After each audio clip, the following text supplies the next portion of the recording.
En 2015 sort One Punch Man, un manga qui va tout exploser grâce à son concept simple. Saitama est un super-héros tellement fort qu'il bat tous ses adversaires d'un seul coup de poing. Du coup, il se fait chier. Un concept novateur et satirique sur le shonen neketsu, un dessin incroyable de Yusuke Murata et une super adaptation animée. Bref, la parfaite recette pour tout péter. Derrière ça, il y a quelqu'un. One. One est un auteur anonyme ayant commencé en publiant ses mangas sur internet avec un style qui essaye.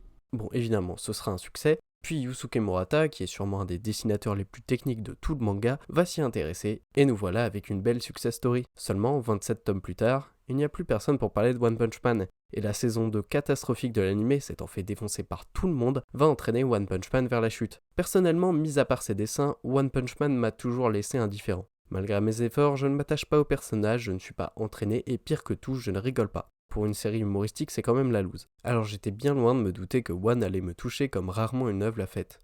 Salut à tous, c'est Balthazar, et j'avais juste envie de parler de Mob Psycho 100. Mob, c'est un collégien nul comme les autres.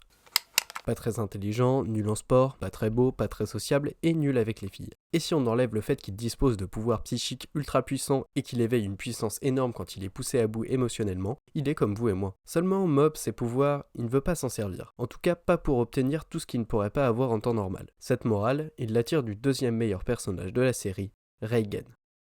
Reigen, c'est le maître de Mob.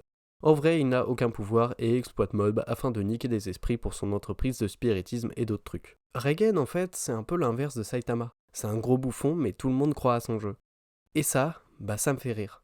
Parce que oui, Mob Psycho 100 est une série drôle, qui arrive parfaitement à être absurde, sans jamais être cynique sur son histoire, ni ses personnages. Et les mangas et les animés, c'est assez rare que ça me fasse rire en fait. Je pense que la simplicité de son humour me touche en fait. En fait, c'est ça. Mob Psycho 100 me touche. Mob Psycho 100, c'est une série qui, comme One Punch Man en fait, vous proposera les meilleures scènes d'action que vous ayez jamais vues, mais là où One Punch Man est un concept, Mob Psycho 100 est une histoire. Une histoire qui ne parle pas plus d'un garçon seul contre une organisation criminelle surpuissante ou contre une secte vénérant un brocoli géant, que d'un garçon marginalisé et de sa bande de potes bizarres. Un garçon voulant faire du sport pour avoir assez de confiance en lui pour parler à la fille qu'il aime, qui galère mais qui avance malgré tout. Et je pense qu'il peut parler à tous les collégiens nuls en nous. Mob Psycho 100 me montre à quel point j'aime les histoires de losers et de personnages marginalisés. Alors que j'ai pourtant vécu avec des histoires de mecs incroyables, s'élevant jusqu'au sommet de leur cercle. Mob a, comme tous les autres, des pouvoirs surpuissants de naissance, mais lui ne veut qu'une vie simple. Mob Psycho 100 ne raconte pas l'histoire d'un gars extraordinaire voulant être encore plus extraordinaire, ni même d'un gars normal voulant être extraordinaire, mais d'un gars extraordinaire voulant juste être un peu mieux.